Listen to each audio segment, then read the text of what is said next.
পবিত্র ঈদুল আজহা উপলক্ষে আজ কেন্দ্রীয় ঈদগাহে ঈদের নামাজ অনুষ্ঠিত হয়েছে। গোপালগঞ্জবাসী প্রতি আমার উদাত্ত আহ্বান যে ঈদের ত্যাগের মহিমায় আমরা উজ্জীবিত হয়ে আমরা একে অপরের প্রতি আন্তরিকতা, ভালোবাসা এবং হযরত ইব্রাহিম আলাইহিস সালাম এবং ইসমাঈল আলাইহিস সালাম যে কোরবানির এবং আত্মোৎসর্গের নিজেদের যে দৃষ্টান্ত স্থাপন করেছে, সেই দৃষ্টান্ত যেন আমরা সকলে এক একজন আদর্শ মানুষ হিসেবে যে স্থাপন করতে পারি।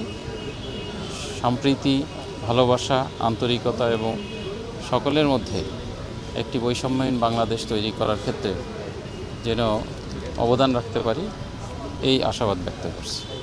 আমরা সৃষ্টিকর্তার কাছে, আল্লাহ তাআলার কাছে চেয়েছি যে আমাদের বাংলাদেশ যাতে শান্তিতে থাকে এবং সকল মুসলিম উম্মাহ যাতে শান্তিতে থাকে, এবং একই সাথে আমাদের ভিতরে যে পশুবৃত্তি আছে সেই পশুবৃত্তি যাতে না থাকে এবং সকল মানুষের যাতে কল্যাণ হয়, সেটুকুই আমাদের চাওয়া আল্লাহর কাছে।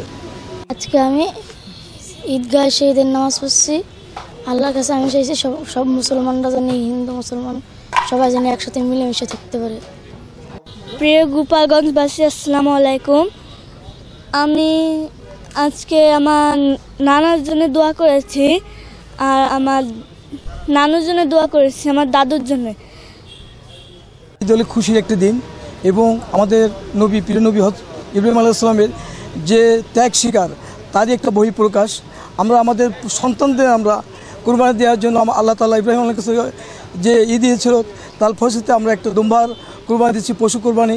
এবং আজকে এই পবিত্র এই যে ঈদের যে আমাদের যে খুশি আনন্দ, সারা বিশ্বের মুসলমান যারা আছে এবং বিশ্বের আমরা অন্য ধর্ম যারা আছে, আমরা সকলের জন্য মিলেমিশে সুন্দর একটা দেশ গড়তে পারি এবং বাংলাদেশ থেকে আমাদের যে আগামী দিনের যে উন্নয়ন, আমরা সেই উন্নয়নকে ধরে রাখতে পারবো এবং আমরা সুন্দর একটা সমাজ ব্যবস্থা চাই, যেখানে থাকবে না দুর্নীতি এবং কোনো ঘুষ দুর্নীতি না থাকে, সেইভাবে আল্লাহর কাছে প্রার্থনা করি এবং সকলের জন্য আমরা সুখে শান্তি থাকতে পারি, ইনশাআল্লাহ। ঈদ মোবারক।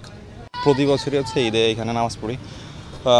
মহান আল্লাহর কাছে চাইছি এবার হচ্ছে মেইনলি ফিলিস্তিনে যে গাজায় যে হত্যাযজ্ঞ চালাইতেছে দখলদার বাহিনী, তো হচ্ছে তাদের মুক্তির জন্য, তারপর হচ্ছে সারা পৃথিবীতে মুসলিমদের সকল উম্মার যাতে আরও ভালো হয়, তারপর হচ্ছে দেশের একটা শান্তি, যে একটা অস্থিতিশীল পরিস্থিতি আছে বর্তমানে, একটা স্থিতিশীল পরিস্থিতি যাতে আসে, তারপর হচ্ছে মুসলিম উম্মার যাতে হচ্ছে তারা আবার দ্বীনের দিকে ফেরত আসে, এইসবের জন্য। আর হচ্ছে আমার পিতামাতা যারা হচ্ছে বয়স্ক বৃদ্ধজন আছেন, তাদের জন্য হচ্ছে শুভকামনা।